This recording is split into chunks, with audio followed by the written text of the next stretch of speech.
Welcome to SF Commercial Property Conversations with Bruce Bean, where Bay Area investments meet expert insights. Get ready to unlock the strategies of commercial real estate success. So today we have John Robbins with us, and John, it's great to have you. You have a long history in commercial real estate, so I'd just love to hear how you got to where you are now in basically working with government contracts. Okay, well, I spent a good deal of time working with some large national companies, starting with CBRE and Cushman & Wakefield. I was in the development business for a while with Lincoln Property Company primarily and some other developers. And in '93, after, as I told you earlier, driving down the road, I called my wife and said, I can't do this commute anymore. I'm going to start my own company. And she, as I told you, very kindly said, well, it's about time. So off you went. So in '93, with a card table in a back bedroom, which my daughter to this day tells me inspires her, I started off and with pardon the term, the old Rolodex, just started calling everybody that I'd done work with and known over the years, and shortly had a very successful consulting practice going on, repositioning portfolios, solving some tough problems for corporate real estate managers and that type of thing. And in '98, I teamed up with a man who had hired me to help him buy brokerage companies when he was president of Grubb & Ellis, John Carpenter, and we formed Carpenter Robbins. And we were a commercial brokerage company, just out there doing tenant representation primarily, and a lot of smaller disposition work for small properties, and realized that we needed to get into a business with more velocity to it. And about the same time, we got ourselves a contract with the federal government just in the immediate Bay Area that expanded to 4 Western states. And then through a series of I consider it pretty fortunate circumstances, we ended up where we became one of 6 national brokerage companies that represent GSA in the United States in the leasing of space. GSA, for those who don't know it, is the landlord of the U.S. government for all but a few specialized agencies. So that means everybody from Social Security to FBI need facilities, and the federal government decided a long time ago to outsource that. And so there is a very small group of us who are work in that area, mostly subsidiaries of larger companies, and a few like ours where we're smaller businesses, but doing the same thing and competing directly with those bigger businesses for these contracts. So that's how we got into it. Today we represent GSA in the Western 18 states directly. We're the broker, if you will, the tenant rep broker. We also represent Department of Veterans Affairs as a national broker for them, along with several other companies, locating and negotiating for outpatient facilities and occasionally other areas like cemeteries and things like that. We also have work going on in the disposition area. We're one of 7 companies on the disposition contract for GSA. And I'm talking too fast, tell me. And we do some subcontracting work and direct work on odds and ends, I call them, but we're doing things like we're doing work on the FAA repositioning of all its portfolio through a subcontracting. And then occasionally we're just starting to build that part of our business. We're assisting landlords in negotiation of contracts, always where there's no conflict of interest. And that we just literally got started on last year. We decided that it was good business. All our competitors were doing it, and we felt it was an area of growth that we could get into. We have I know that sounds like a lot. We actually operate with about 18 people. Our headquarters are San Ramon, California, but we have people in New Jersey and Philadelphia and Denver and Kentucky and Seattle and all over California. And most of our people are remote workers. So we were literally remote before COVID. So while it was hard, we actually were able to immediately continue our work through the whole COVID thing because most of our people were remote already and we were set up for it. So are these agents under you, or are they actually employees under you? Some are agents and some are employees. Some are 1099s and some are W-2s. Oh, interesting. Yeah, Okay. just depends on what the contract is and how they're working on it. The tenant rep business, we're a broker. We get paid commissions by the landlords, just like every other broker. And I have a series of 1099 brokers who have worked for us a long time. One just celebrated his 21st anniversary with us. Wow. So we've had a multiple. I never thought this would be the case, but I've actually got multiple people who have retired from our business. Oh, interesting. Yeah, Wow. it's been a great, wonderful ride. I mean, just never would have realized getting into this little niche business would give us so much opportunity and I'd be able to do it with a lot of really great people and with relatively little turnover actually as a business.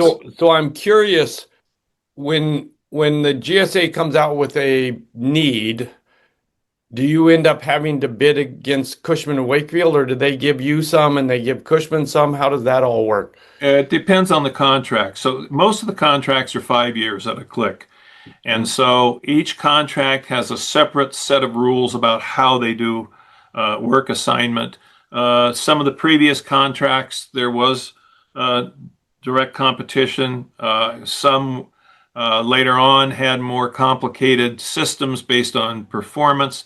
Where, there's no place else I know of where literally our people get reviewed 4 or 5 times during the transaction as to their performance. Whoa. Yeah, Wow. and that's one of the forces that drives us. And so they rate you on a scale of 1 to 5, and we've had the very good fortune to be running between I'm going to say this 4.6 to 5.0 over the Wow. last 10 years of the contract. That's So fantastic. yeah, we work hard. I mean, it's not people think it's you just get an assignment and you go do it, but there's everybody has security clearances. Everybody has in my company all the way down to the lowest clerk level. We train them extensively. They all have been through courses on federal leasing, and we continually update them because things continuously change. Lease clauses changed by the federal government, especially now. There's a whole lot of changes taking place in all the federal contracting everywhere, because the federal acquisition regulations have just gone through a major revision and making it really, I think, in long term easier to do business with the government, which is the good news. And so today it's basically based on performance and how and workload and things like that. So. Well, so I'm curious, you had said earlier that the government in their leasing activities has really embraced AI. So I'm curious how that all goes together. Well, I think what they've done is let's put it this way. You've got to compare 5 or 6 proposals from real estate property owners, and AI is a great tool for starting that comparison. So you can just say, tell me, what the differences are, and look at, imagine you had 7 or 8 proposals to have to compare and contrast and figure out what was in the best interest of the government and what was the best financial, and then blend those two to make a business decision on where you're going to lease space. And they're using it a lot. Now, they did lose a lot of employees during the last 24 months, and as resizing of government took place, and so they are relying on AI a lot to make up for some of that. Wow. That's very interesting. So working in the comparison field, I could see where that would be very, very helpful. So is that generated from your side or is that generated from the government side? No, the internal work is generated from the government side. And, Ah, we're using it internally for our evaluations. They're using it separately for theirs. ah. So, So I'm curious, they went through this whole Anthropic thing. So I'm curious what platform they're using or what platform you're using. I can't. I can tell you we've used Chat GPT. We use the Microsoft product. We use Microsoft 365 basically to operate the company. So mostly we're using that product. Yeah, yeah. So the And Microsoft side. yeah. Yeah, that's very interesting. So, so what do you think is happening out there? Can you predict any crystal ball in the kind of government leasing world? Is it busy right now? Do you think it's going to continue to be busy? What's your thoughts on that? I think it's going to get a lot busier. It's been very slow for the last 14 months. Oh, There was a downsizing in GSA. Now they're, carefully restructuring it and using AI a lot more, using technical tools a lot more to be able to deliver services. And we expect that there'll be an uptick in government leasing in the next 6 months, frankly. oh, Uh, that's interesting. yeah, Okay. and that's good news for, especially for the office building business, because that's really one of the areas where most of the space that the federal government leases um, uh, goes is into office space, not very much, a little bit industrial, uh, uh, virtually no retail except for the recruiting offices, which are usually done by the Corps of Engineers as a separate um, uh, requirement fulfillment.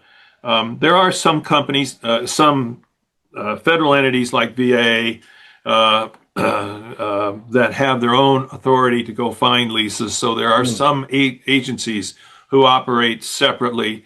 And then, of course, there's the Department of Defense, which is a completely separate Oh, operation wow. from GSA. So I'm curious, at some point, given the government downsizing, were they trying to sublease space? Um, there was some of that going on. Mostly it was focused on renewals, extensions, things like that, and a few, requirements that had to be fulfilled because there was an agency that had a lease expiring and they had to stay in their space, so they would, you know, uh, renew it in a certain way. I'm being a little cagey here, not because I just have to be a little careful about some of the things I say. Yeah, no, Um, I can only imagine. I'm surprised, that we can talk this much about it, just kind of about how the whole process works, because it's very intriguing to me. Uh, it as is we a talked earlier, I had a agent call me from the East Coast saying, "Hey, that government requirement, and could I help him?" And that's a whole different category of government leasing that goes on out there. well, it's a guy trying to wedge him. I'm not going to be disrespectful here, but we find occasionally people who don't understand the process and don't understand that there are real brokers with federal contracts try to wedge themselves in. Usually, it's younger brokers I find who aren't aware of the process that the federal government actually goes through. But there are only 6 companies that represent GSA in leasing work. I should be clear, GSA is everybody from Social Security to all the federal law enforcement agencies. Oh, Uh, wow. it's a broad group of people, of agencies who they do work for, and there's a few exceptions, like VA as an example, uh, where the agency goes and directly negotiates their leases. But the majority of the federal government, and I think you'll see much more of that.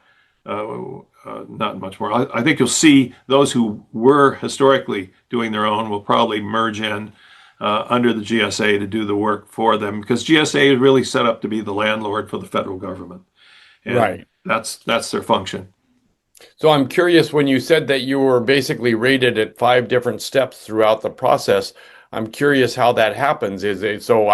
Assume, say, finding a space is one area that maybe you get rated on, and then negotiating Right. a lease is another. Finding the space, um, uh, uh, you know, I'm grasping Yeah, right, right. No, spots, but yeah, but yeah, each step in the process is evaluated by yeah. the contracting officers that you report to, Wow. and they have a very organized system. It's actually very organized. And there's you have an opportunity to respond and say, hey, I don't think it should be this. Uh, and you can do that response because you have a written explanation of every level of 1 through 5 performance. It's a very defined process, and Wow. yeah, and it's been great for us because it's really made us better at the work because there is a real third party rating you on your performance, and that doesn't exist in most of commercial real estate. No, I don't think other than sort of word of the mouth, I don't think I've ever really been rated as to my performance. It's all based on the fact that you get referrals and people like you and you do good work and so forth. But there's no 1 through 5 rating that I've ever seen in a process. So anyway, so the good side of that is probably you know what your expectations are, and then Yes, you can perform according to those expectations. that's correct. And as I told you, I've got most of the team working in the field doing these leases has been either is previously in real estate, some form or fashion, and is also very experienced and trained at the work they're doing. I mentioned one fella has been with us 21 years. These people are experts at the processing, and that's the hard part to explain when you're talking to the brokerage industry is we don't think deal, we think process because Mm. it takes 6 months to 18 months to do a lease with Yeah, the federal government. yeah, it's not, here we go, let's get this done and close the deal. Yeah, the 90 days we're done. Yeah, right. That's not Yeah. happening. No, and Yeah. we also are responsible, which is very different from the brokerage business, for once the lease is signed to oversee the tenant improvement process. Oh, wow. And so we are directly involved with the construction team, making sure that they do that. And we have a whole group that does nothing but project management work for the federal government, and we're doing some other strictly project management work. But all of our leases now, once the lease is signed, it's turned over to a project manager, construction type project manager who takes it through the remainder of the lease to get it ready to go. Because obviously, we get paid. We're like every broker. We typically get paid, half on signing and half on occupancy. Well, Right, we right, have a real role in occupancy, right. unlike the private sector, where usually after the lease is signed, the brokerage company doesn't have much to do with it. And we're literally we do punch list walkthroughs. Wow. We finish up all the paperwork and then we're done. So we can spend 3 years on a project in some cases. Yeah, they're long term, that's for sure. Yep. So I'm curious, are the parks under GSA or is No, that separate? now there's a good example. No, Park Services have their own real estate group. They do their own real estate because, most of their offices and buildings are in fairly remote locations. There's not a lot of alternatives often, other than building a new building for them. And they have their own separate group. That's a good example, as with VA, of an agency that is separate from the GSA program. But you're not representing the parks, it No, sounds. they actually do have a contract, and at one point they had a national broker. I don't think they do right now, Mm. just based on what I've seen. Yeah, I'm pretty sure they don't have one. And then also keep in mind, Department of Defense has their own group. The Corps of Engineers does as I mentioned earlier, does recruiting stations, and that's a retail lease usually, someplace, in a local community. Right. Uh, so there's a lot of different people involved in the federal government. And then, you get into dispositions, and you have a whole different group of people who are doing, there's dispositions of these buildings. The courthouse in Oregon was the first one that was done. And we have a program where we compete among those companies that are on the contract. There's 7 of us to provide disposition services. They just did one in Mission Viejo, the old building down there that looks like it was a brutalist building that was built but on an incredible location. I mean, just Oh, yeah. phenomenal location. And there's a whole process going on behind the scenes of identifying buildings, figuring out how you're going to sell them, determining if there's issues. We're doing marketing now. We've just finished putting a marketing package together for a new building that's going to come out.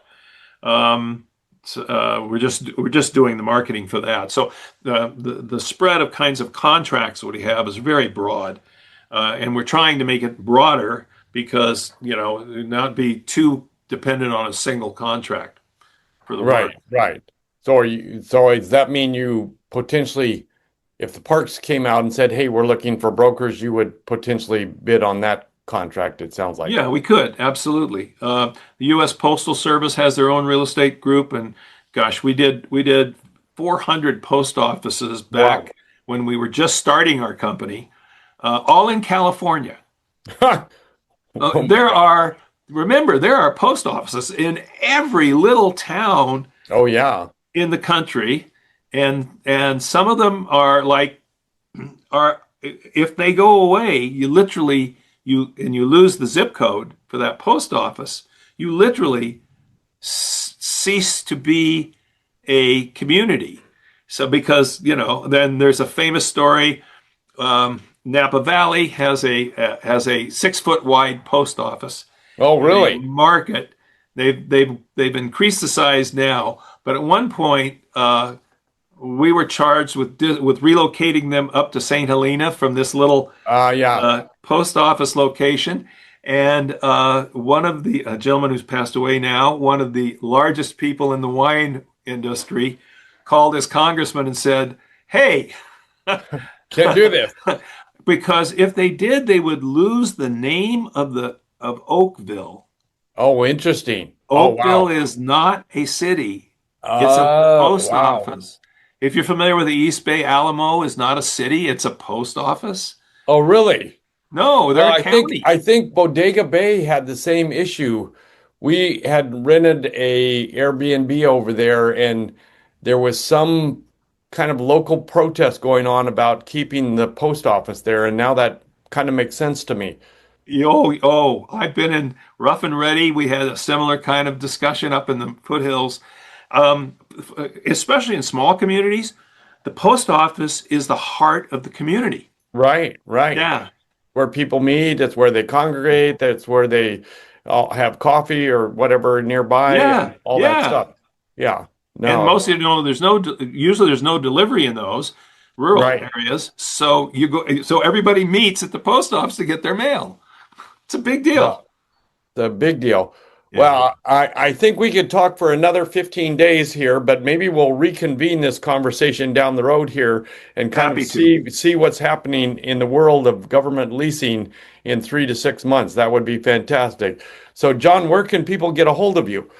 Well, I think my email address is on the screen, jr@crcre.com. But if you look up our company, it's just CRE, Charlie Rainbow Echo.com. And that's our company. Very easy website to connect with. So that is fantastic. I look forward to talking to you again in the very near future. That's a wrap on today's journey through the SF commercial real estate scene. Ready to share your story? Visit sfcommercialconversations.com/guest. Your insights could lead the next conversation.